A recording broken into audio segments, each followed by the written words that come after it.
श्री स्वामी समर्थ. नमस्कार मंडळी, मी मीना तुळसकर.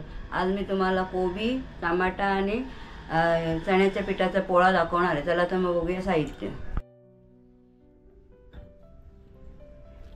हा बघा, कोबी घेतला मी कापून. म्हणजे आपल्याला जेवढं पाहिजे तेवढं आपण घ्यायचं आहे, एकदम बारीक करून. आणि याच्यामध्ये तांदळाचं पीठ घालणार 2 चमचे. हे चण्याचं पीठ आहे, हे घालणार जेवढं पाहिजे तेवढं. टमाटा घेतला, 1 टमाटा आहे बारीक करून घेतला. त्याच्यामध्ये घालण्यासाठी हे मसाले: हिंग, जिरं, लाल तिखट, मिरची पूड, गरम मसाला आणि हळद आणि थोडासा ओवा घालणार आहे. थोडीशी साखर चवीला आणि मीठ. याच्यामध्ये मी बारीक करून घेतला आहे कोबी एकदम. आता हे मी तयार करते सगळं. 4 चमचे चण्याचं पीठ घातलं आणि 2 चमचे तांदळाचं पीठ घातलं. आता हे मसाले पण घालून घेते सगळे. 1 चमचा घेतला आहे. फक्त लाल तिखट मिरचीचा 1.5 चमचा घेतला आहे. आता हे थोडासा ओवा घालते, थोडासा घालते ओवा. हे बघा, हे असं जरासं असं घेऊन असं जरासं चिरडून ह्याच्यामध्ये टाकते. थोडीशी साखर घालते.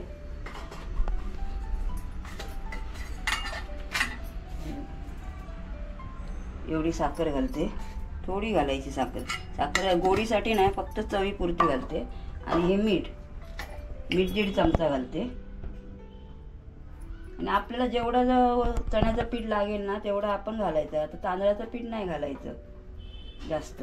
2 चमचे घातलं आहे मी फक्त. आणि आता हे मी सगळं थोडं थोडं पाणी घालून तयार करते आणि मग दाखवते तुम्हाला. मी मिक्स करून घेते सगळं. हे बघा असं. हे बघा, हे आता तयार झालं असं. ह्याच्यामध्ये आणखी मी 4 चमचे हे घातले चण्याचं पीठ आणि 2 वाट्या पाणी. मग अशी मी वाटी दाखवली ना ती. हे बघा, हे आता तयार करून घेते. थोडंसं आता तूप आणि लावून घेते. थोडंसं लावायचं, जास्त नाही लावायचं. तेल घातला तरी चालेल, तूप घातला, डाललं काही चालतं, असं काय नाही. आणि आता मी 2-3 चमचे असे घालून घेते. गॅस मी बारीकच ठेवलं, मध्यम ठेवला. जास्त पण मोठा नाही ठेवला, बारीकही नाही ठेवला. असे असे घालून घेते. पातळच करायचं जरा. आणि 5 मिनिटं झाकण मारून हे करून ठेवायचं झाकून. उघडून बघते मी आता. हे बघा असं झालंय. आता पलटी मारते, बघते उठते आहे का व्यवस्थित.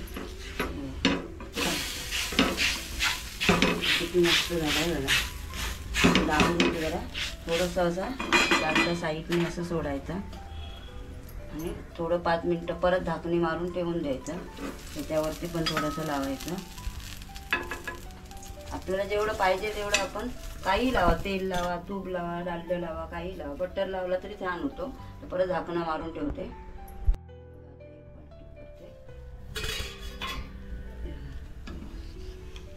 हळू जरा वाईट काढलं पाहिजे ते.